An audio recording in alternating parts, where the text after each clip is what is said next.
चलो केम छो विद्यार्थी मित्रों बधा? जय श्री कृष्ण, जय स्वामीनारायण। चलो આપણે હવે કેમેસ્ટ્રીમાં 4 ચેપ્ટર બાકી છે, બરાબર? એમાંથી સૌથી ઇમ્પોર્ટન્ટ ચેપ્ટર છે 9મું, સવર્ગ સંયોજનો, જે આપણે સ્ટાર્ટ કરીએ છીએ. ઓમ જોઈએ તો આખી કેમેસ્ટ્રીમાં સૌથી વધારે માર્ક્સ ધરાવતું ચેપ્ટર છે. હવે માર્ક્સ આવી ગયા, ખબર છે ને, ચેપ્ટર વાઇઝ. આ એક જ ચેપ્ટર એવું છે જેના 10 માર્ક છે. બાકી મેક્સિમમ બીજા ચેપ્ટર્સ છે એમાં 9 માર્ક છે બીજા, બરાબર? બાકી 10 માર્કનું બીજું કોઈ ચેપ્ટર નથી. એનો મીનિંગ કે આ ચેપ્ટર મોસ્ટ આઈએમપી ચેપ્ટર કહેવાય. અને તમે જોશો તો બહુ નાનું ચેપ્ટર છે, વધીને 6 લેક્ચર, બરાબર? આપણે નાના લેક્ચર લઈએ તો 7 લેક્ચર, બસ એટલામાં તમારા 10 માર્ક કન્ફર્મ થઈ જાય એમ છે. દાખલો એ કંઈ છે નહીં આમાં. ઇનઓર્ગેનિકનું ચેપ્ટર છે અને સમજવાનું અને બહુ સરસ મજાનું ચેપ્ટર છે, બરાબર? તો આપણે આજથી આપણું 9મું ચેપ્ટર સ્ટાર્ટ કરીએ છીએ, જેનું નામ છે સવર્ગ સંયોજનો, અથવા એને બીજું કહેવાય સંકીર્ણ સંયોજનો. અત્યારનું આધુનિક નામ છે સવર્ગ સંયોજનો. પહેલા આને જ સંકીર્ણ સંયોજનો કહેવામાં આવતા હતા. સંકીર્ણ સંયોજનો ઇંગ્લિશમાં કહે કોમ્પ્લેક્સ કમ્પાઉન્ડ, અને સવર્ગ સંયોજનને કહેવાય કોઓર્ડિનેશન કમ્પાઉન્ડ્સ. કોઓર્ડિનેશન અથવા સવર્ગ ઉપરથી તમને કંઈક યાદ આવવું જોઈએ. આપણે કેમેસ્ટ્રીમાં એક એવો બોન્ડ આવ્યો છે, આયોનિક બોન્ડ, બરાબર? પછી કોવેલેન્ટ બોન્ડ. કોવેલેન્ટ બોન્ડ એટલે સહસંયોજક બંધ. એમાં સવર્ગ સહસંયોજક બંધ આવો એક બોન્ડ આવ્યો છે. શું છે એ તમને બેઝિક માહિતી આપી દઉં. સવર્ગ સહસંયોજક બંધમાં શું હોય, બરાબર? ચાલો માની લો કે આ NH3 નો અણુ છે, એની પાસે એક લોન પેર છે, અને આ BF3 છે, બરાબર? બોરોન છે એ 13મા સમૂહનું તત્વ છે. બાહ્યતમ કક્ષામાં 3 જ ઇલેક્ટ્રોન હોય, આ 3 ઇલેક્ટ્રોન. એક ઇલેક્ટ્રોનની ફ્લોરિન સાથે ભાગીદારી કરી પછી એ બોરોનનું અષ્ટક પૂરું થતું નથી, બરાબર? નાઇટ્રોજનનું અષ્ટક પૂરું છે જો, અને એ પૂરું કર્યા પછી એની પાસે એક લોન પેર વધારાની છે.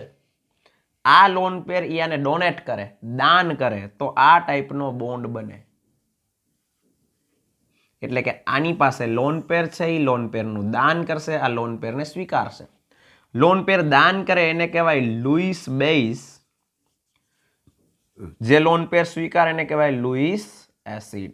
લુઈસના સિદ્ધાંત મુજબ એસિડ અને બેઝની વ્યાખ્યા છે.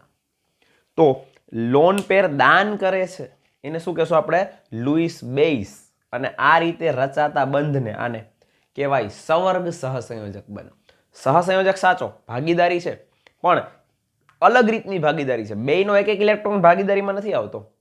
એક જ પરમાણુ આખી ઇલેક્ટ્રોન પેર ડોનેટ કરી દે, આખી લોન પેરનું દાન કરી દે, બરાબર? તો આ રીતે જે બંધ રચાય છે એને કેવો બંધ કહેશું?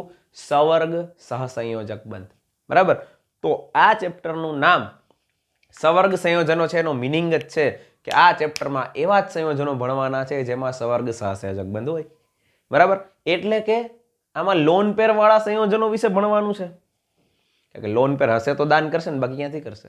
રેડી? અને એના માટે એક સરસ મજાનો વર્ડ આવશે જેના વિશે બહુ સરસ રીતે શીખશું. ખાલી અત્યારે વર્ડ તમને કહું, લિગેન્ડ. લિગેન્ડ એટલે જેની પાસે લોન પેર છે, લોન પેરનું દાન કરે છે, એ બધાને કહેવાય લિગેન્ડ. આપણે લિગેન્ડ વિશે ભણશું આ ચેપ્ટરમાં. અને ઋણ આયનો જેમ કે Cl-, હાલો, ક્લોરીનની બાહ્યતમ કક્ષામાં 7 ઇલેક્ટ્રોન, એક મેળવે એટલે થઈ જાય 8 ચાર્જ આવે માઇનસ. આ લિગેન્ડ કહેવાય, કારણ કે લોન પેરનું દાન કરી શકે. આ સવર્ગ સહસંયોજક બંધ બનાવી શકે, બરાબર? હાલો, આ સિવાય તો કે ઋણ આયનો Cl-, Br-, I-, cyanide, halo cyanide, OH-, hydroxide ion, બરાબર? આ બધા ઋણ આયનો છે અને આ બધા પાસે લોન પેર છે જો, બરાબર? એટલે બધા લોન પેર દાન કરી શકે, બધા સવર્ગ સહસંયોજક બંધ બનાવી શકે, બરાબર? એ જ રીતે અમુક તટસ્થ અણુઓ છે જે પણ લિગેન્ડ તરીકે વર્તે, જેમ કે પાણી. હાલો, પાણી લિગેન્ડ તરીકે વર્તે, ઓક્સિજન પાસે 2 લોન પેર છે. એમોનિયા, ન્યુમોનિયા નહીં, એમોનિયા. હાલો, નાઇટ્રોજન પાસે લોન પેર છે, શેના તરીકે વર્તે? તો કે લિગેન્ડ તરીકે, લોન પેરનું દાન કરી શકે. એમાઇન સંયોજનો CH3NH2 મિથેનેમાઇન, એ પણ લિગેન્ડ છે, બરાબર? આલ્કોહોલ, હાલો ROH, આ લુઈસ બેઝ કહેવાય, જો તમને ખબર હોય. જો ROH જુદું, OH- જુદું, હો, બરાબર? ઓલું તટસ્થમાં આવે, આ ઋણ આયનમાં આવે. તો જેની પાસે ટૂંકમાં લોન પેર છે એ બધા શેના તરીકે વર્તી શકે? લિગેન્ડ તરીકે વર્તી શકે છે, બરાબર.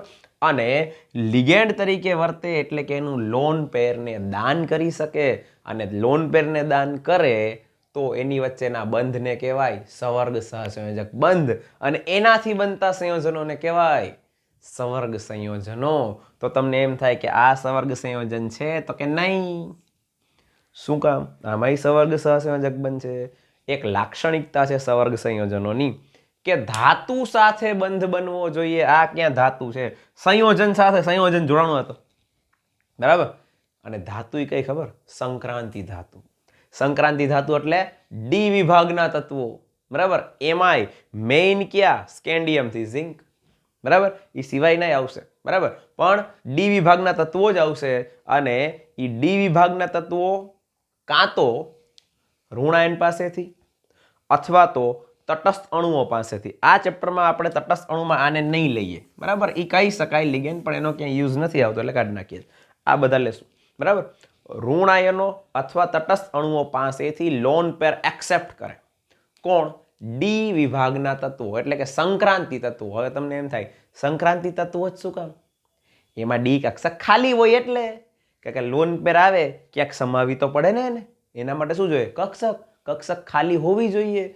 સંક્રાંતિ તત્વોમાં બધે ડી કક્ષકોમાં જગ્યા હોય, બરાબર. એટલે ઈ આની લોન પેરને સ્વીકારે, સવર્ગ સહસંયોજક બંધ બનાવે, અને જે સંયોજનો બને કેવા સંયોજનો કહેશું?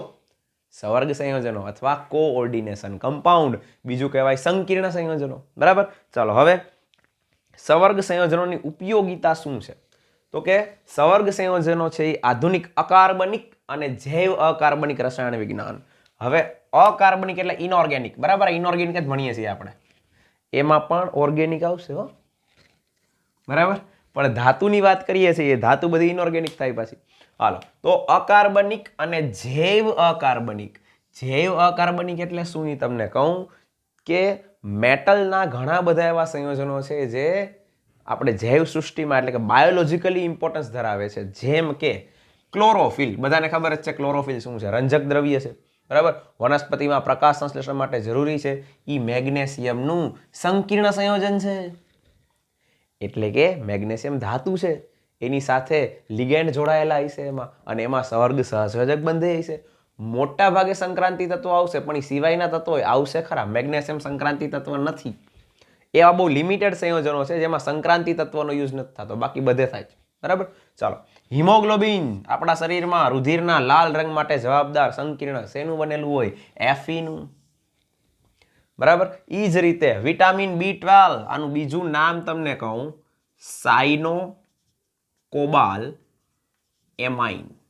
યાદ રાખજો, વિટામિન B12 નું બીજું નામ છે સાઇનો કોબાલ એમાઇન, જે કોબાલ્ટ એટલે કે CO નું સંકીર્ણ છે.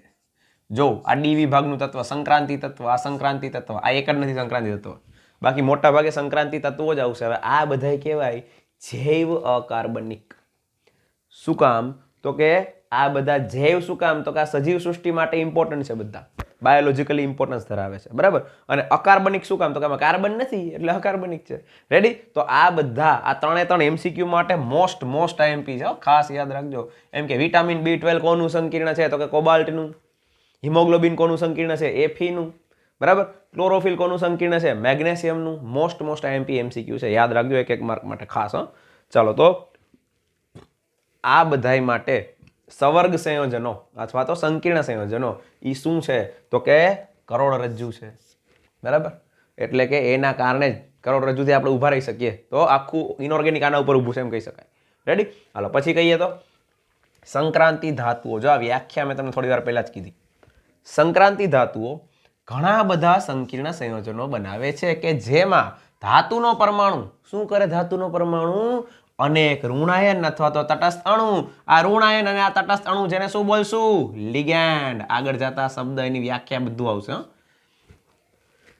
એની સાથે ઇલેક્ટ્રોનની ભાગીદારી દ્વારા જોડાયેલા હોય છે, બરાબર. તો ઇલેક્ટ્રોનની ભાગીદારી કઈ રીતે થશે? સવર્ગ સહસંયોજક બંધથી, બરાબર. કોઓર્ડિનેટ બોન્ડથી. તો એના દ્વારા જોડાયેલા હોય, અને એના કારણે આધુનિક પરિભાષામાં આને શું કહેવામાં આવે? સવર્ગ સંયોજનો અથવા સંકીર્ણ સંયોજનો જૂનું નામ છે, બરાબર. બે કયો તો ચાલશે. હવે જૈવિક પ્રણાલીના આવશ્યક ઘટકોની ક્રિયાશીલતામાં રાસાયણિક બંધન અને આણ્વીય રચના, આ એક ચેપ્ટર આવી ગયું છે 11મા ધોરણમાં, ચોથું ચેપ્ટર, રાસાયણિક બંધન અને આણ્વીય રચના. કઈ રીતે બોન્ડ બને તમને એટલે જ પહેલા સમજાવ્યું મેં તમને. આ એક પ્રકારનું બંધન છે, રાસાયણિક બંધન. અને પછી અણુની રચના કેવી રીતે થાય એમાંથી, બરાબર. એ હજી ધીમે ધીમે આ ચેપ્ટરમાં થોડુંક વધારે શીખશું આપણે. એના માટેની થિયરી આગળ આવી ગઈ, સંયોજકતા બંધનવાદ, આણ્વીય કક્ષકવાદ, હજી આમાં આવે સ્ફટિક ક્ષેત્રવાદ. આ બધી અલગ અલગ થિયરી છે, બરાબર, જે બોન્ડ કઈ રીતે બને એ સમજાવે છે, બરાબર. તો એ આપણે એક બે થિયરી આ ચેપ્ટરમાં શીખશું. આવી નવી સંકલ્પના આવે, ઊંડી સમજ પૂરી પાડવી સવર્ગ સંયોજનો માટે, બરાબર. ઘણા બધા ધાતુ કર્મ વિધિના પ્રક્રમો, આગલું ચેપ્ટર જ ભણ્યા. આ વિધિ કરાવી હતી મેં તમને, આપણે ગોરબાપાને ક્યાં બોલાવ્યા હતા? નહોતા બોલાવ્યા, બરાબર. ધાતુ કર્મ વિધિ એટલે ઓલું શું, તો કે ધાતુને જમીનમાંથી ખોદીને સંયોજન સ્વરૂપે બહાર કાઢવીને પછી તો કે એનું સંકેન્દ્રીકરણ, અલગીકરણ, શુદ્ધિકરણ, આખી પ્રોસેસને કહેવાય ધાતુ કર્મ વિધિ. એમાં ઘણી બધી જગ્યાએ સંકીર્ણ સંયોજનનો ઉપયોગ થાય. યાદ કરો, મોન્ડ કાર્બોનિલ પદ્ધતિ, NiCO4, નિકલ ટેટ્રાકાર્બોનિલ. તો નિકલ ધાતુ છે. અહીંયા કાર્બન મોનોક્સાઇડનો ઓક્સિજન અને લોન પેરનું દાન કરશે. 4 કાર્બન મોનોક્સાઇડના અણુ યુઝ થશે અને એ ચારેય એને લોન પેરનું દાન કરશે, એટલે એમાં સવર્ગ સહસંયોજક બંધ બને. રેડી? આ સંકીર્ણ સંયોજન છે, બરાબર. તો ધાતુ ક્રમ વિધિ યુઝ કર્યું છે આપણે એને. રેડી? આ સિવાય ઔદ્યોગિક ઉદ્દીપન, ઉદ્દીપક તરીકે યુઝ થાય. વૈશ્લેષિક પ્રક્રિયાઓ, ઘણા બધા પ્રક્રિયકોમાં પણ સવર્ગ સંયોજનો હોય છે. ઇલેક્ટ્રોપ્લેટિંગમાં યુઝ થાય, વિદ્યુત ઢોળ ચડાવવામાં. ગોલ્ડ અને સિલ્વર, ખાસ કરીને ઓલું કે ને મૂર્તિ બનાવવા માટે, એમ કે સોનાનો ઢોળ ચડાવેલી મૂર્તિ, આખી સોનાની ન હોય, ખાલી ઉપરનો ભાગ સોનાનો હોય, બરાબર. ચાંદીનો ઢોળ ચડાવેલી મૂર્તિ, આ ઢોળ ચડાવવા માટે સંકીર્ણ સંયોજનનો ઉપયોગ થાય, બરાબર. યાદ કરો, નિક્ષાલન, એમાં શું બનતું હતું? નિક્ષાલન, ગોલ્ડ અને સિલ્વરનું નિક્ષાલન કર્યું હતું સાયનાઇડ હારે. AuCN ટ્વાઇસ ને AgCN ટ્વાઇસ ને બધા સંકીર્ણ જ છે. CN સાયનાઇડ લિગેન્ડ છે. ગોલ્ડ, સિલ્વર ડી વિભાગના તત્વો છે. શું બનાવે છે? સંકીર્ણ સંયોજન. તો કેટલું બધું ઇમ્પોર્ટન્ટ ચેપ્ટર છે, કેટલી જગ્યાએ યુઝ કરીએ છીએ આપણે આનો, બરાબર. અને ઔષધીય રસાયણ વિજ્ઞાનમાં ઔષધોમાં પણ આનો ઉપયોગ થાય. જેમ કે કેન્સર માટેની બહુ અગત્યની દવા સીસ પ્લેટિન, એ પ્લેટિનમનું સંકીર્ણ છે, બરાબર. આ સિવાય ઘણી બધી જગ્યાએ એવા ઉત્સેચકો છે જે આપણે કહી શકીએ ઔષધ તરીકે યુઝ થાય, બરાબર. તો ઘણી બધી જગ્યાએ ટૂંકમાં સંકીર્ણ સંયોજનો ઉપયોગી છે. રેડી? આ તમને બેઝિક માહિતી આપી કે સંકીર્ણ સંયોજનમાં શું હોય, ક્યાં યુઝ થાય. હવે આ સિવાય હું તમને ઘણું બધું આમાં એક્સ્ટ્રા કરાવીશ, ખાલી સમજ માટે, બરાબર. તૈયાર કેટલું કરવાનું છે? તો કે ટેક્સ્ટ બુકમાં જેટલા ટોપિક છે એટલા, બરાબર. જે નીકળી ગયા છે એ ટોપિક 2-3 છે છેલ્લે, એ આપણે નહીં કરીએ. ટેક્સ્ટ બુકમાં જે ટોપિક પૂછાવાના છે એ ટોપિક આપણે નિરાતે તૈયાર કરશું, સમજશું થોડુંક વધારે, બરાબર. કારણ કે થોડુંક ઇમ્પોર્ટન્ટ ચેપ્ટર છે, જેટલું સમજશો એટલું વધારે યાદ રહેશે, ગોખવું નહીં પડે. રેડી? ચાલો, તો હવે આપણે આના પછીનો ટોપિક એક સરસ મજાનો સ્ટાર્ટ કરીએ. હવે તમને એક બેઝિક વસ્તુ સરસ મજાની સમજાવવાની છે. આ ચેપ્ટર આપણે સ્ટાર્ટ કર્યું છે તો શરૂઆતમાં જે ટેક્સ્ટ બુકમાં થોડીક આપેલી છે, પણ વ્યવસ્થિત સમજવા માટે આપણે સ્ટાર્ટ કરીએ ક્ષારથી. ક્ષાર એટલે કે સોલ્ટ, બરાબર. કેમેસ્ટ્રીમાં મુખ્યત્વે 3 પ્રકારના ક્ષાર હોય છે. એ 3 ક્ષારમાં કયા કયા પ્રકારના? સૌથી પહેલું આવે સામાન્ય ક્ષાર. સામાન્ય ક્ષાર એટલે શું? જે સાદી એસિડ બેઝ પ્રક્રિયાથી બની જાય, જેમ કે NaOH અને HCl ને ભેગા કરો તો કે NaCl. ક્ષાર અને પાણી, એસિડ બેઝ, ક્ષાર અને પાણી, તો આ ક્ષાર થયું, સામાન્ય ક્ષાર. આવી રીતે અલગ અલગ બેઝને એસિડને ભેગા કરતા જાવ તો ઘણા બધા ક્ષાર બને. NaCl, KCl, K2SO4, Al2SO4 thrice, બરાબર. ઘણા બધા, NH4Cl, CH3COONA, આ બધાને કહેવાય સામાન્ય ક્ષાર. જે એસિડ અને બેઝની સામાન્ય પ્રક્રિયાથી, સામાન્ય તટસ્થીકરણ પ્રક્રિયાથી મેળવી શકાય એવા ક્ષારને આપણે કહેશું સામાન્ય ક્ષાર, બરાબર. અને સામાન્ય ક્ષાર હશે તો સિમ્પલ કે એને પાછા પાણીમાં નાખશો તો આયનોમાં વિયોજિત થશે, 100% વિયોજન થાય, બરાબર. ચાલો, તો ક્ષાર છે એટલા માટે. હવે આપણે વાત કરીએ સામાન્ય ક્ષાર પછી બીજો વર્ડ આવે દ્વિક્ષાર, બરાબર. આને કહેવાય કોમન સોલ્ટ, આને કહેવાય ડબલ સોલ્ટ. શું કહેશું આને? Common salt. આને કહેશું ડબલ સોલ્ટ. હવે દ્વિક્ષાર કોને કહેવાય? જ્યારે તમે બે કે બે થી વધુ, દ્વિ એટલે બે જેવું યાદ નહીં રાખતા, બરાબર, બે કે બે થી વધુ સામાન્ય ક્ષારને મિશ્ર કરી નાખો, બરાબર, અને એમાંથી જે ક્ષાર બને એને કહેવાય દ્વિક્ષાર. જેમ કે કઈ રીતે મિશ્ર કરવાના એ તમને સમજાવું, પહેલા જોજો. એક બીકર લેવાનું, એમાં પાણી લેવાનું, એમાં K2SO4 નાખવાનું દાખલા તરીકે. હવે આ તો સામાન્ય ક્ષાર છે, પાણીમાં નાખશો એટલે સંપૂર્ણ ઓગળી જશે, સંપૂર્ણ આયનીકરણ થાય, બરાબર. ચાલો, બની ગયું સરસ મજાનું દ્રાવણ. બીજું બીકર લેવાનું, એમાં આ નાખવાનું Al2SO4 થ્રાઇસ, એલ્યુમિનિયમ સલ્ફેટ, બરાબર. ચાલો, એ સરસ મજાનું દ્રાવણ બનાવશે, કારણ કે એ એક ક્ષાર છે, પાણીમાં ઓગળી જશે. બે બીકરમાં બે અલગ અલગ દ્રાવણ ભેગા થઈ ગયા. હવે બેયને કરો ભેગા. ભેગા કરશું પછી તો કે બે દ્રાવણ ભેગા કર્યા, આના આયનો છે ને આના છે. હવે પાણી ઉડાડી દો, બધુંય નહીં ઉડે, થોડુંક સ્ફટિક જળ સ્વરૂપે રહી જાય. તો આ ટાઈપનો એક ઘન પદાર્થ બને, K2SO4, Al2SO4 થ્રાઇસ, 24H2O. આને કહેવાય ફટકડી. જે ઘન સ્વરૂપે હોય, ક્ષાર તો ઘન જ હોય ને, જિંદગીમાં કોઈ દી પ્રવાહી ન હોય ક્ષાર. ક્ષાર હંમેશા કયા હોય? ઘન, બરાબર. અને આને બીજું કહે પોટાસ એલમ, પોટેશિયમ છે એના ઉપરથી, બરાબર, પોટાસ એલમ કહેવામાં આવે આને. અને આ ફટકડી દ્વિક્ષાર છે. શું કામ? બે અલગ અલગ ક્ષારના મિશ્રણથી બનેલો છે. તો આ કેવો ક્ષાર છે? દ્વિક્ષાર. એમાં હજી પાણીના અણુ છે ને, એ અણુને કહેવાય સ્ફટિક જળ. સ્ફટિક જળ એટલે જે પ્રવાહી સ્વરૂપે નથી, જે સ્ફટિકની અંદર છે, એટલે એને સ્ફટિક જળ કહેવામાં આવે, બરાબર. તો આ એક દ્વિક્ષાર છે. હવે આવા દ્વિક્ષાર ઘણા બધા બનાવી શકાય, બરાબર. જેમ કે KCl, MgCl2, 6H2O. આને કહેવાય કાર્નેલાઇટ. સેમ આ જ રીતે બનાવાય. એક આનું દ્રાવણ બનાવો, એક આનું દ્રાવણ બનાવો, બેયને કરો ભેગા, પાણીને ઉડાડો, થોડુંક સ્ફટિક જળ રહી જશે, બરાબર. તો આ પણ શું છે? દ્વિક્ષાર છે, બરાબર. આ સિવાય K2SO4 into NH4 twice SO4 into 6H2O. હાલો, આ પણ મોહરનો ક્ષાર કહેવાય આને, મોહરનો ક્ષાર, બરાબર. આ પણ દ્વિક્ષાર છે, પોટેશિયમ સલ્ફેટ છે એમાં, બરાબર. પછી એમોનિયમ સલ્ફેટ છે. તો અહીંયા જે આ ક્ષાર બન્યો મોહરનો ક્ષાર, આ પણ શું છે? દ્વિક્ષાર છે. તો હવે પોઈન્ટ ઈ આવે કે દ્વિક્ષાર છે એમાં આના કરતા શું અલગ થયું? તમે જોઈ લીધું કે બે અલગ અલગ ક્ષાર છે, એમાંથી ભેગો કરેલ છે. પણ દ્વિક્ષાર એવી વસ્તુ છે કે તમે જ્યારે પણ આ ફટકડીને પાછી પાણીમાં નાખો ને, પાછી ઓગળશે, બરાબર. અને એમાંથી આ K+ સલ્ફેટ, Al+3 સલ્ફેટ આયનો છૂટા પડશે. જ્યારે K2SO4 ને પાણીમાં નાખો ને તો K+ અને સલ્ફેટ આયન છૂટા પડે. આને પાણીમાં નાખો તો Al+3 ને SO4-2 છૂટા પડે. હવે આ બેયના ક્ષારને ભેગા કરી દીધા, દ્વિક્ષાર બનાવી નાખો, પાછો એને પાણીમાં નાખો, પાછા આયન છૂટા પડે.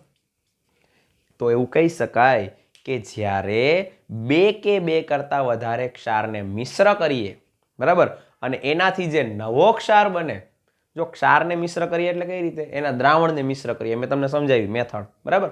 હવે એના દ્રાવણને મિશ્ર કરીએ અને પછી જે નવો ક્ષાર બને, એ નવો ક્ષાર જો એના મૂળ ગુણધર્મો જાળવી રાખે, મૂળ ગુણધર્મો જાળવી રાખે એટલે શું? તો કે એને પાણીમાં નાખ્યા પછી ઈના ઈ આયન છૂટા તો પડવા જોઈએ, સેમ જે પહેલા હતા ઈ જ.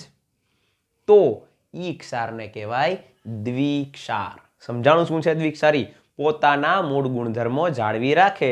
જી આયનો પહેલા છૂટા પડતા હતા ઈ પછી એ પડવા જોઈએ, તો એવા ક્ષારને કહેવાય દ્વિક્ષાર. તમને એમ થાય ખબર કેમ પડશે? દરેક આયનની પોતપોતાની કસોટી હોય, ટેસ્ટ હોય પોતાની, બરાબર. કે પોટેશિયમ આયન હાજર છે તો એની ટેસ્ટ હોય કે એમાં અમુક કસોટીઓ કરીએ તો પોટેશિયમની હાજરી દર્શાવે, અમુક કસોટી કરીએ તો સલ્ફેટની હાજરી દર્શાવે, અમુક કસોટીથી એલ્યુમિનિયમની હાજરી દર્શાવે, બરાબર. જેમ કે પિક્રિક એસિડ સાથે પીળા અવક્ષેપ આપે, NaOH સાથે ગુંદર જેવા ચીકણા અવક્ષેપ આપે. આ અલગ અલગ આયનની કસોટીઓ છે, બરાબર. તો જો એ કસોટી આપણને પોઝિટિવ મળે તો સમજવાનું કે ઈ આયનો હજી હાજર છે, તો એ દ્વિક્ષાર છે. હવે આપણો જે ચેપ્ટર છે આપણું, એ ત્રીજો ભાગ છે ક્ષારનો, જેનું નામ છે સંકીર્ણ ક્ષાર, બરાબર. જે ત્રીજો ભાગ જે આપણું ચેપ્ટર છે, સામાન્ય ક્ષાર 11માં આવી ગયું, દ્વિક્ષાર થોડુંક અત્યારે સમજાવ્યું. હવે આપણું ચેપ્ટર આખું છે સંકીર્ણ ક્ષાર વિશે. એમાં શું છે? ચાલો, માની લો કે આપણે એફીસીએન ટ્વાઇસનું દ્રાવણ લીધું, આને કહેવાય ફેરસ સાયનાઇડ. બીજું એક દ્રાવણ લીધું એફીસીએન થ્રાઇસ, અહીંયા ટ્વાઇસ લઈએ, અહીંયા થ્રાઇસ લઈએ, આને કહેવાય ફેરિક સાયનાઇડ. ફેરસ અને ફેરિક, શું કામ? Fe+2 આયન ને ફેરસ આયન બોલાય, Fe+3 આયન ને ફેરિક આયન બોલાય. ફેરસ સાયનાઇડ અને ફેરિક સાયનાઇડ આવા બે દ્રાવણ લીધા આપણે, બરાબર. હવે એ સામાન્ય ક્ષાર જ છે, એફીસીએન ટ્વાઇસ ને એફીસીએન થ્રાઇસ, બે ક્ષારના દ્રાવણ લીધા છે આપણે, બરાબર. હવે એમાં ઉપરથી KCN એડ કરીએ તો એ સામાન્ય ક્ષાર જ છે, પોટેશિયમ સાયનાઇડ. આ એક ક્ષાર છે, આ એક ક્ષાર છે, બેને ભેગા કરી દીધા, બરાબર. તો એકમાં બન્યું K4 FeCN6, બીજામાં બન્યું K3 FeCN6. આને બોલાય પોટેશિયમ ફેરોસાયનાઇડ અને આને કહેશું પોટેશિયમ ફેરીસાયનાઇડ. આ ફેરોસાયનાઇડ કારણ કે ફેરસમાંથી બન્યું, આ ફેરીસાયનાઇડ કારણ કે ફેરિકમાંથી બન્યું. જો આ ફેરિક છે અને આ ફેરસ છે, બરાબર. હવે આ ટાઈપના એમાંથી નવા ક્ષાર ઉત્પન્ન થશે. આમાં થઈ જશે પોટેશિયમ ફેરોસાયનાઇડ, આમાં થશે પોટેશિયમ ફેરીસાયનાઇડ. હવે આ જે કાઉન્સ કર્યો ને એની અંદરનો આ જે ભાગ છે ને એ હવે જિંદગીમાં છૂટો પડતો નથી, બરાબર. કારણ શું? એની વચ્ચે સવર્ગ સહસંયોજક બનશે, બરાબર.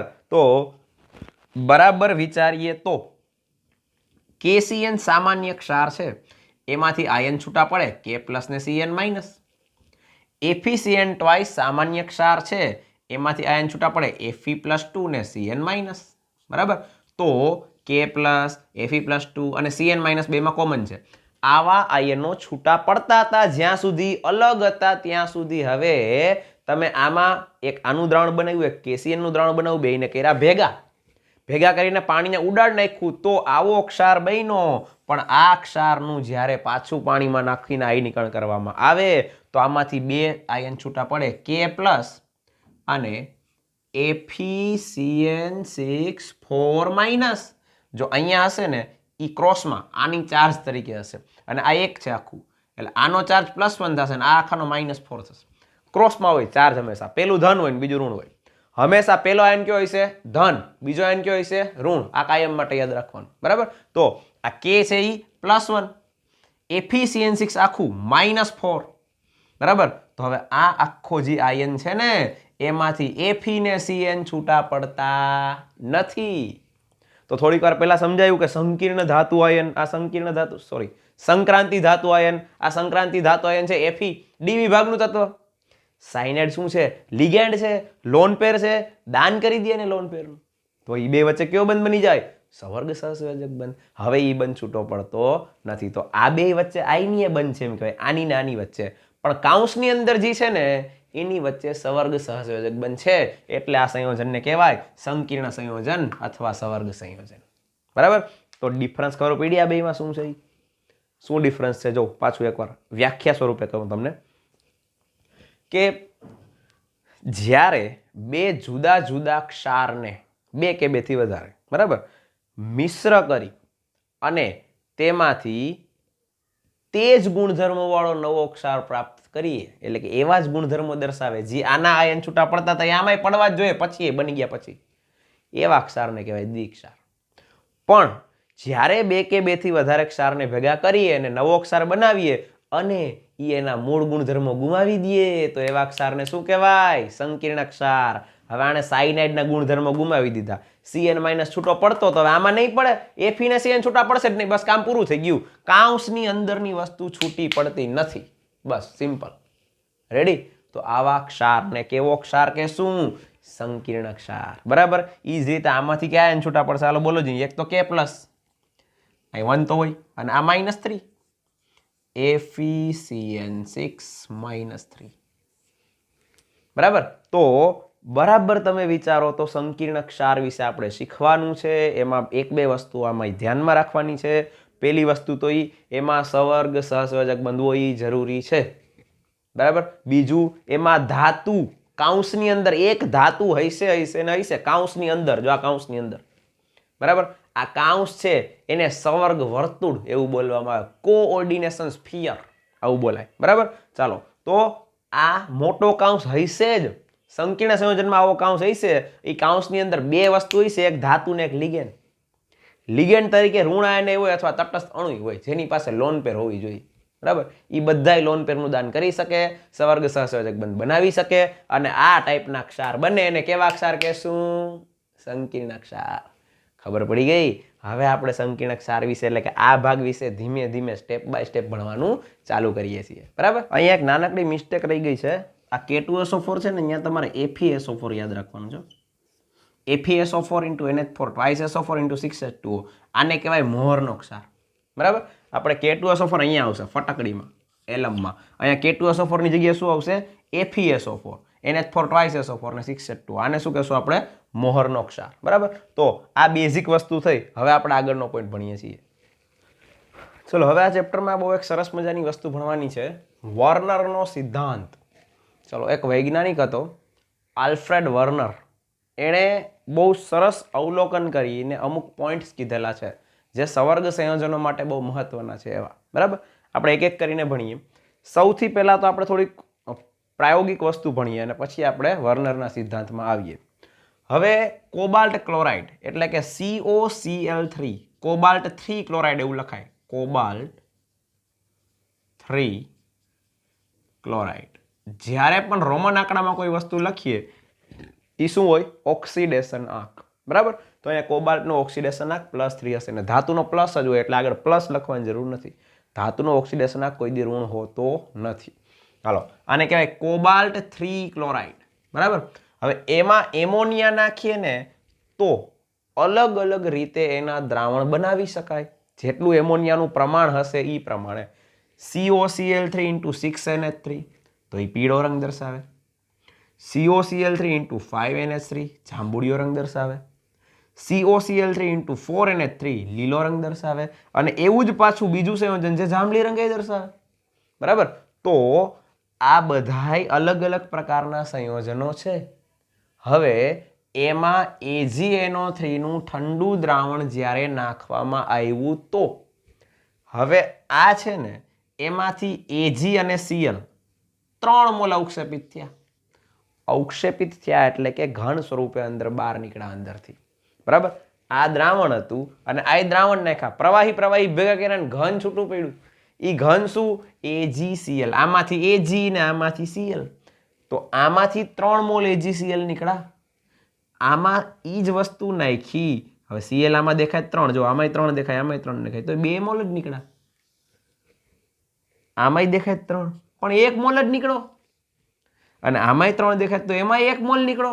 પોઈન્ટ એ છે કે આવું શું કામ થયું, બરાબર. તો અહીંયા આમાંથી આ ટાઈપનું સંકીર્ણ બન્યું હોવું જોઈએ. CONH3 6, બરાબર, અને Cl3. જોજો બરાબર હું બનાવું જ નહીં, હા. હાલો, આમાંથી કયું સંકીર્ણ બન્યું હોવું જોઈએ? CONH3 5 Cl અને Cl2. હજી આમાંથી CONH3 4 Cl2 અને Cl. આમાંથી જ CONH3 4 Cl2 અને Cl. હવે બરાબર જોઈએ તો મેં થોડી વાર પહેલા એક વસ્તુ તમને સમજાવી કે આ સંકીર્ણ સંયોજન છે. કેમ ખબર પડશે? આવો કાઉન્સ આવી બધા સંકીર્ણ સંયોજનો હોય, બરાબર. કાઉન્સની અંદરના આયન જિંદગીમાં છૂટા પડતા નથી, બહારના આયન છે એ છૂટા પડે. હવે આમાં બહાર કેટલા આયન છે? 3. તો આનું આયનીકરણ કેમ થયું હોય? પહેલાનું આયનીકરણ કહું છું, આ પહેલું CONH3 6 3 પ્લસ આ 3 આની ઉપર આવશે અને 3 Cl માઇનસ. વીજભાર કુલ 0 થવો જોઈએ, +3 -3 થઈ ગયો 0. હાલો, બીજું છે એમાંથી શું થયું હશે? આમાંથી તો કે આની ઉપર 2 પ્લસ આવશે, CONH3 5 Cl2 2+ અને 2Cl માઇનસ. અને આ બેમાં સેમ વસ્તુ આવશે 3 અને 4 બેમાં. શું આવશે? તો કે CO NH3 4 Cl2. અહીં કંઈ નહીં તો 1 છે એટલે પ્લસ અને Cl માઇનસ. હવે બરાબર જોઈએ તો આમાં કેટલા ક્લોરાઇડ છૂટા પડ્યા? 3. આમાં 3 Cl માઇનસ છૂટા પડ્યા તો 3 Ag પ્લસ જ જોડાય ને, એટલે 3 મોલ AgCl બન્યું. સમજાણું? બીજું જો, આમાં 2 મોલ ક્લોરાઇડ છૂટા પડ્યા તો 2 મોલ જ AgCl બને ને. આ બેમાં 1 મોલ તો એમાં 1 મોલ AgCl બને. તમને એમ થાય કે ક્લોરીન આમાં છે તો ખરા, પણ અંદર છે. કાઉન્સની અંદરના ક્લોરીન છૂટા પડતા નથી, માત્ર કાઉન્સની બહાર છે ઈ જ છૂટા પડશે. એનું જ આયનીકરણ થાય, બીજા કોઈનું આયનીકરણ થતું નથી. તો આના માટે વર્નરે 2 શબ્દ આપ્યા, પ્રાથમિક સંયોજકતા અને દ્વિતીયક સંયોજકતા. 2 પ્રકારની સંયોજકતા ધરાવે ધાતુ. બરાબર. હવે આપણે એમ થાય આ CrCl3 છે, આમાં ક્રોમિયમનો ઓક્સિડેશન +3. ધાતુ છે ક્રોમિયમ, પ્લસ જ હશે. બરાબર. આ -1 થશે. COCl2 આમાં કોબાલ્ટનો ઓક્સિડેશન +2. PdCl2 આમાં પેલેડિયમનો ઓક્સિડેશન +2. ઈ થઈ ગઈ એની પ્રાથમિક સંયોજકતા, પ્રાઇમરી વેલેન્સી. પ્રાથમિક સંયોજકતા એટલે ઓક્સિડેશન સિમ્પલ, આટલું જ યાદ રાખવાનું છે. શું? પ્રાથમિક સંયોજકતા એટલે ઓક્સિડેશન અને એનું આયનીકરણ થાય. આ છૂટા પડે, આરામથી પડે. પ્રાથમિક સંયોજકતા હોય એનું ઓક્સિડેશન થાય ને થાય. હવે બીજો શબ્દ આપ્યો એને કે આ તો બરાબર કે ક્રોમિયમની પ્રાથમિક સંયોજકતા 3 છે, કોબાલ્ટની આમાં 2 છે, અહીંથી સ્ટાર્ટ કરીએ તો કોબાલ્ટની 3 છે, એની પ્રાથમિક સંયોજકતા થઈ. હવે વાત આવે કે તો પછી આની યાર હું કામ જોડાણું? અહીં પૂરી તો થઈ ગઈ હતી બાપા પ્રાથમિક સંયોજકતા. તો કે એમાં ડી કક્ષકો ખાલી છે, આની પાસે લોન પેર છે, ઈ એને ડોનેટ કરશે અને સવર્ગ સહસંયોજક બંધ બનાવશે. બરાબર. એટલે ઈ સંકીર્ણ સંયોજન બન્યું. તો આની હારે જોડાઈ ગયું તું પાછું આની હારે જોડાણું, તો ઈ સંયોજકતાને કહેવાય દ્વિતીયક સંયોજકતા, સેકન્ડરી વેલેન્સી. સમજાણું? પ્રાથમિક સંયોજકતા કઈ? ઓક્સિડેશન કોઈ. દ્વિતીયક સંયોજકતા એટલે સવર્ગાંક. સવર્ગાંક એટલે સવર્ગ સહસંયોજક બંધની સંખ્યા અને કેટલા લિગેન્ડ જોડાણા છે? 6. તો આનો સવર્ગાંક કહેવાય 6. બરાબર. તો આમાંય 6, 5 ને 1 6, 5 એમોનિયા ને 1 ક્લોરીન તો 6 થયા. 4 એમોનિયા ને 2 ક્લોરીન 6 થયા. આમાંય 4 એમોનિયા ને 2 ક્લોરીન 6 થયા. આ બધાયમાં સવર્ગાંક કેટલો? 6. અને બધાયમાં કોબાલ્ટનો ઓક્સિડેશન ગણશો ને તો +3 જ થાય. તો +3 છે ઈ આ બધાયમાં થઈ ગઈ પ્રાથમિક સંયોજકતા, અને 6 છે ઈ બધાયમાં થઈ ગઈ દ્વિતીયક સંયોજકતા. બરાબર. આ કોણે શીખડાવ્યું? વર્નરે. બરાબર. અને એના ઉપરથી એને 4 સરસ અગત્યના મુદ્દાઓ કીધા. વર્નરના સિદ્ધાંતની અભિધારણાઓ કહેવાય. બરાબર. જો આ આખો ક્વેશ્ચન મોસ્ટ ટાઈમ છે. આજનો લેક્ચર આ પૂરો થાય ને પછી આ એક ક્વેશ્ચન જ તૈયાર કરવાનો છે તમારે. રોજનો એક ક્વેશ્ચન માંડ આવશે તૈયાર કરવાનો. 4-5 દી ભણશું ત્યાં ચેપ્ટર થઈ જાય પૂરું. રેડી? તો વ્યવસ્થિત રીતે જોઉં તો આજે આ ક્વેશ્ચન બરાબર સમજ જેવું લાગે તો 2 વાર 3 વાર 4 વાર જોજો. બરાબર. પણ આ ક્વેશ્ચન મોઢે થઈ જાવો જોઈએ. રેડી? આ કલર બધા યાદ રાખવાના. અલગ અલગ કલર છે. તમને એમ થાય આ બેમાં તો બધું સરખું દેખાય, તોય કલર કેમ અલગ? ઈ સમઘટકો છે. એમાં બંધન કંઈક અલગ રીતે થતું હોય છે. એના માટે સમઘટકતાના પ્રકારો આવશે આ ચેપ્ટરમાં. અલગ અલગ પ્રકારની કેટલી સમઘટકતા જોવા મળે, આયનીકરણ સમઘટકતા અને બંધનીય સમઘટકતા અને બધું આવશે આ ચેપ્ટરમાં. બરાબર. સમઘટકતાના પ્રકારો આવવાના છે આપણે. બરાબર. ત્યારે શીખશું ઈ. રેડી? તો અહીંયા તમને આટલો ભાગ જે સમજ્યા આ બાજુનો ડાબી બાજુનો, એમાં કેટલું યાદ રાખવાના પોઈન્ટ આવ્યા? સૌથી પહેલું આ ભાગ છે ને, આને શું કહેશું આપણે? સવર્ગ સ્પીસીસ. શું કહેશું આને? સવર્ગ સ્પીસીસ. બરાબર. અથવા કોઓર્ડિનેશન સ્ફિયર અથવા સવર્ગ વર્તુળ. એની અંદર આને શું કહેશું? ધાતુ આયન. શું બોલશું? ધાતુ આયન. આયન શું કામ? એનો કંઈક ઓક્સિડેશન આપતો હોય છે ને. CO+3 પહેલેથી હતો, આમાંય છે ધાતુ આયન. બરાબર. પછી આને શું કહેશું? લિગેન્ડ. લિગેન્ડ તરીકે શું હોય? તટસ્થ અણુ હોય ને ઋણ આયન હોય. ગમે હોય લિગેન્ડ તરીકે. ઋણ આયન હોય. અથવા તટસ્થ અણુ હોય પણ એની પાસે લોન પેર હોવી જોઈએ. લુઈસ બેઝ હોય તો ધાતુ શું થાય? લોન પેર સ્વીકારે, લુઈસ એસિડ. બરાબર. આ બધામાં ધાતુ શેના તરીકે વર્તે? Louis acid. લિગેન્ડ શું છે? Louis base. બે વચ્ચે બંધ બને, લુઈસ એસિડ ને લુઈસ બેઝ. રેડી? કયો બંધ બને? સવર્ગ સહસંયોજક બંધ. ચેપ્ટરનું નામ જ છે સવર્ગ સંયોજનો. હાલો આગળ જોઈએ તો કે બીજી વસ્તુ કે આ ભાગ જે આખો છે આ એની બહાર છે આ, એને શું કહેશું? એને કહેવાય કાઉન્ટર આયન અથવા પ્રતિ આયન, જે આને તટસ્થ કરવા માટે છે. Counter ion. શું કહેવાય એને? કાઉન્ટર આયન અથવા પ્રતિ આયન, જે બહારની બાજુ છે ઈ. બરાબર. તો આ કોબાલ્ટ દાખલા તરીકે આ એક સંકીર્ણ છે તો કોબાલ્ટ છે એ મધ્યસ્થ પરમાણુ. બરાબર. અને મધ્યસ્થ આયન એ કહી શકાય. આ સિવાય તો કે આને કહેવાય સવર્ગ સ્પીસીઝ. આની બહાર કંઈ હોય, આ બાજુ કે આ બાજુ, જેમ કે થોડી વાર પહેલા આ લીધું હતું K4FeCN6. હવે તમને હું આમાં કહું કે આમાં લિગેન્ડ કોણ? બોલો જી. સાયનાઇડ. આમાં ધાતુ આયન કોણ? મધ્યસ્થ પરમાણુ કોણ? Fe. મધ્યસ્થ પરમાણુ, મધ્યસ્થ આયન, ધાતુ આયન જે કયો Fe. આમાં કાઉન્ટર આયન કોણ? બહાર હોય પોટેશિયમ. એ કાઉન્ટર આયન થયો. રેડી? અને આખું શું થયું? સંકીર્ણ સંયોજન. આ બધી બેઝિક વસ્તુઓ છે, બેઝિક વર્ડ્સ છે, યાદ રાખવાના છે. બરાબર. એક બે વાર ઉતરી જાય મગજમાં, પછી કંઈ છે નહીં એમાં. હાલો પછી મેં એક એવી વસ્તુ કીધી કે આની અંદર, કાઉન્સની અંદર જે છે ને એના કોઈ દી આયનો છૂટા પડતા જ નથી. આમાંથી કોઈ દી આ Cl નહીં નીકળે. Cl આમાંય 3 છે, આમાંય 3 છે, આમાંય 3 છે, આમાંય 3 છે. તોય અહીંયા AgCl ના 3 મોલ મળ્યા, અહીંયા 2 મોલ મળ્યા, અહીંયા 1 જ મોલ મળ્યો. કારણ બહાર કેટલા છે એ જોવાના, અંદરના નહીં. અંદરના તો શું છે? લિગેન્ડ છે. સવર્ગ સહસંયોજક બંધથી જોડાણા ક્યાંથી છૂટા પડે? આયનીય બંધથી જોડાણા હોય એ છૂટા પડે. આ આયનીય બંધથી છે આ બધા. ક્લિયર થઈ ગયું? I think it is clear. Right. ચાલો આગળ વધીએ. અભિધારણાઓ. આ પેલો પોઈન્ટ હમણાં જ સમજાયું. ધાતુઓ 2 પ્રકારની સંયોજકતા ધરાવે છે. કઈ કઈ? પ્રાથમિક અને દ્વિતીયક. હમણાં જ સમજાયું. પ્રાથમિક સંયોજકતાનું આયનીકરણ થાય જ આમાંથી CO+3 Cl- છૂટા પડે. અને એ સંતોષવા માટે ઋણ આયનની જરૂર પડે. કારણ કે આ +3 હોય એને સંતોષવા માઇનસ જ જોઈએ કોક. પ્રાથમિક સંયોજકતા હંમેશા ઋણ આયન વડે જ સંતોષાય છે. બરાબર. તો દ્વિતીયક સંયોજકતાનું જિંદગીમાં આયનીકરણ ન થાય. એટલે કે આનું કોઈ દી આયનીકરણ થતું નથી. બરાબર. અને દ્વિતીયક સંયોજકતા આ કોબાલ્ટની જ હોય. આ 6 છે, 5 ને 1 6 દ્વિતીયક સંયોજકતા થઈ, એને સવર્ગક કહેવાય. હવે આની દ્વિતીયક સંયોજકતા સંતોષવા માટે શું જોઈએ?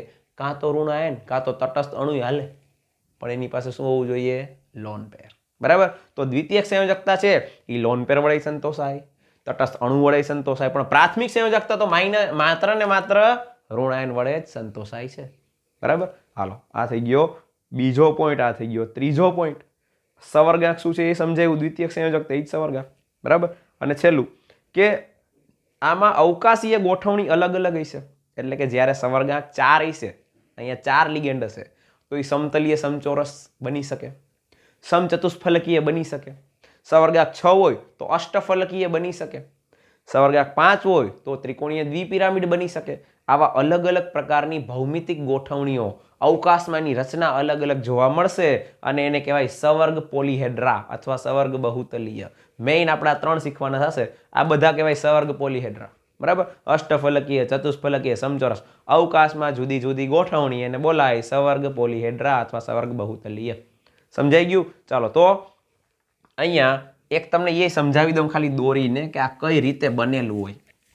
COCl3 અને NH3. હાલો આ CO. બરાબર. Cl3 Cl અને 3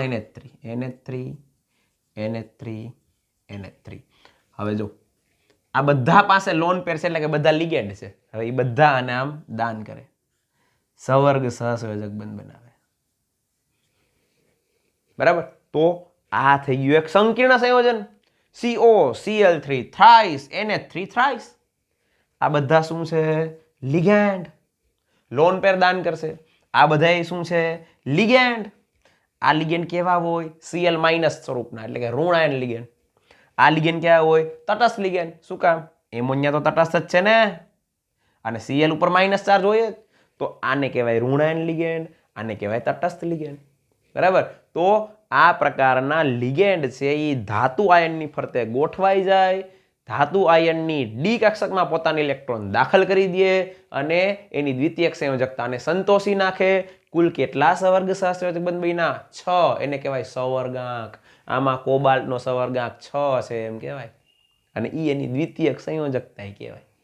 સમજાઈ ગયું? હાલો, તો આ આખું લખવું હોય તો આમ લખાય CO Cl3 NH36. બરાબર. હવે અહીંયા આ એમોનિયા છે એનો ચાર્જ તો 0 હોય, મેં કીધું એમ. આ Cl3 છે તો એ -3 હોય તો આનો ઓક્સિડેશન આંક +3 થાય. હવે આપણે એમ કહીએ આ એક સંકીર્ણ સંયોજન છે, એમાં કોઈ કાઉન્ટર આયન નથી, બહાર કંઈ છે જ નહીં. બરાબર. પછી બીજું કેવું હોય તો કે એમાં કોબાલ્ટ છે એ મધ્યસ્થ ધાતુ આયન છે. બરાબર. પછી તો કે એનો ઓક્સિડેશન આંક +3 છે. એનો સવર્ગાંક તો કે ક્લોરીન 3 ને એમોનિયા, અહીં 6 લખાઈ ગયું, સોરી, 3 આવશે.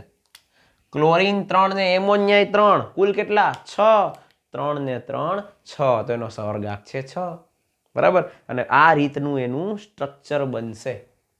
હાલો, ક્લિયર થઈ ગયું? તો વર્નરના સિદ્ધાંતની 4 અભિધારણાઓ, આખો વર્નરનો સિદ્ધાંત, આ બધા જ મોસ્ટ આઈએમપી પોઈન્ટ છે. રેડી? તો આજની આ થિયરી તમારે કમ્પ્લીટલી પ્રિપેર કરવાની છે, એટલે આજનું કામ પૂરું. વધારે આપણે નેક્સ્ટ લેક્ચરમાં ભણશું. ચાલો, બાય.